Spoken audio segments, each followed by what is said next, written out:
former Deputy US Assistant Secretary of State for Europe and Eurasia, joining me now live from Istanbul. Matthew, thank you very much indeed for your company. How about those names in the frame then for US Secretary of State? Such a key position. Senator Marco Rubio, known to be strongly anti-Russian and also anti-China. If he is appointed, what effect could that have?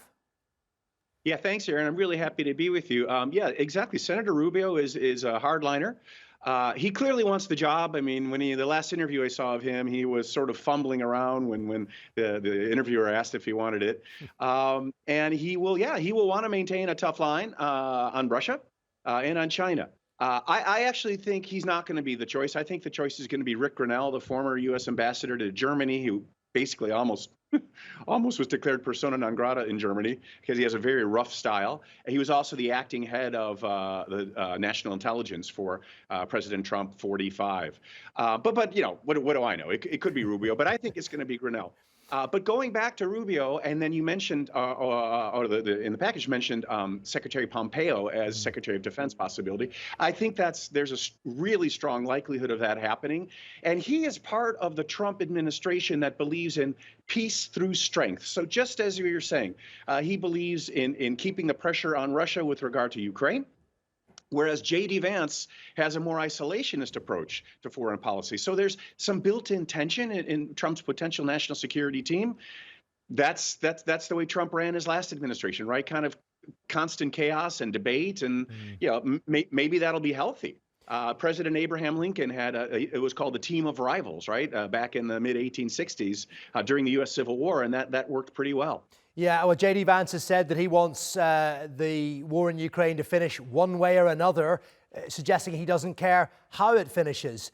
And I wonder how much concern there should be within the people of Ukraine to Donald Trump's previous comments that he would end it within 1 day of taking office, because the suggestion from that is it would just further embolden Vladimir Putin. Yeah, there should be huge concern, and knowing Secretary Pompeo pretty well, I think he shares your view of what you just said, and I think probably Trump does as well, because you'll recall that you know, whereas President Obama, who, by the way, I mean, he nominated me as ambassador, so I'm apolitical. President Obama refused to offer lethal assistance to Ukraine after Russia's previous invasion in 2014. It was President Donald Trump 45 who first provided lethal aid in the form of the Javelin anti-tank missiles that were absolutely crucial in stopping Russia's initial assault on Kyiv. So I think what Trump wants to do is cut a deal.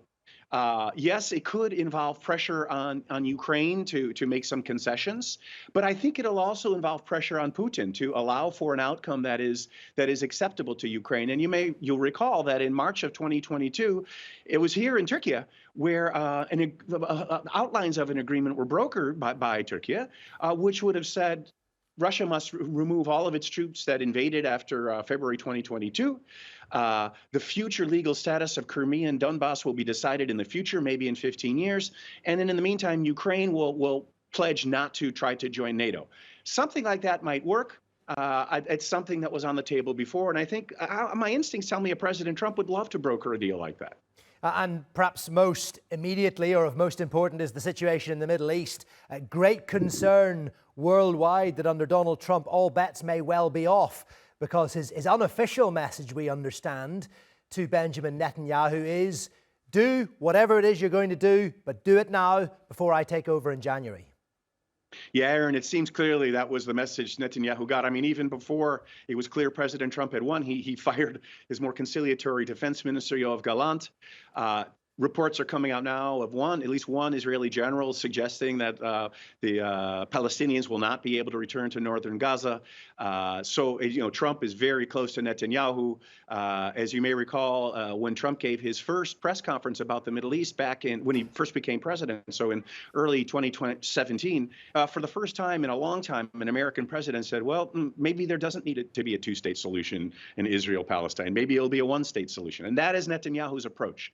On top of that, it's tradition in U.S. foreign policy that when the previous administration is doing something, anything very actively, in this case, trying to broker a ceasefire, the new administration wants to do something different. So I think you're right. I think all bets are off on the process being led by the brilliant head of the CIA, Bill Burns, and we're in a new realm, and Israel's really on the offensive. Matthew, we'll leave it there. Thank you very much, though, for coming on the News Hour, as always. Former US diplomat joining us right here in Istanbul. Thanks, Aaron.